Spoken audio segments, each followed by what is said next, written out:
Le soleil tape doucement, pas agressif. Une de ces journées où tout paraît léger. Le 2 mars, l'air est propre, le ciel est ouvert. Tu marches, tranquille.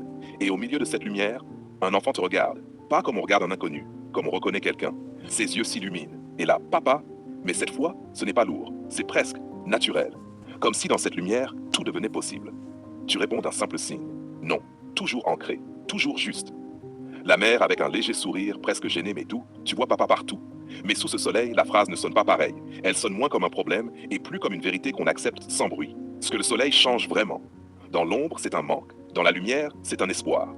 L'enfant ne cherche pas juste un père. Il projette une figure rassurante dans un monde qui va bien. Et toi, à cet instant précis, tu n'étais pas une absence. Tu étais une présence crédible. Lecture émotionnelle profonde. Sous ce soleil, il n'y a pas de drame. Il y a un enfant qui croit encore, une mère qui gère comme elle peut, un homme qui passe, mais qui marque le détail qui change tout. Si cette scène avait été froide, elle aurait laissé un poids. Mais là, elle laisse une trace différente.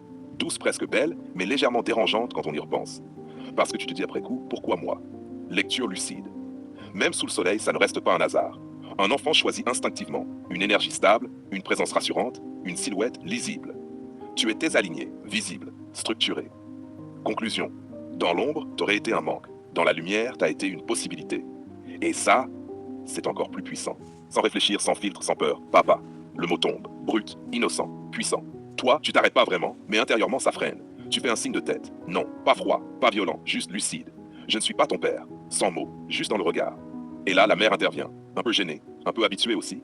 Tu vois papa partout? Silence. Mais ce silence, ce qui s'est vraiment passé, lecture profonde. Cet enfant n'a pas vu toi. Il a vu une silhouette qui lui manque. Un axe, une présence, une structure. À 4 ans, un enfant ne choisit pas au hasard. Il reconnaît des signaux, posture, énergie, sécurité, masculinité stable. Tu n'étais pas un inconnu pour lui, tu étais une possibilité. Le moment clé, ultra émotionnel, ce n'est pas juste un enfant qui se trompe. C'est un manque qui parle, un besoin qui déborde, une projection instantanée. Et toi, t'as répondu comme un homme ancré. Tu n'as pas joué un rôle, tu n'as pas nourri l'illusion, tu es resté à ta place. Version cinématographique de l'enfant. Dans ses yeux, tu pourrais être celui que j'attends. Toi, je ne suis pas celui que tu crois, mais je comprends ce que tu cherches. Et la phrase de la mère, tu vois papa partout. Ça peut vouloir dire plusieurs choses. Absence du père, père peu présent, ou enfant en recherche constante d'un repère. Mais surtout, elle normalise, elle dédramatise, elle protège aussi son propre équilibre.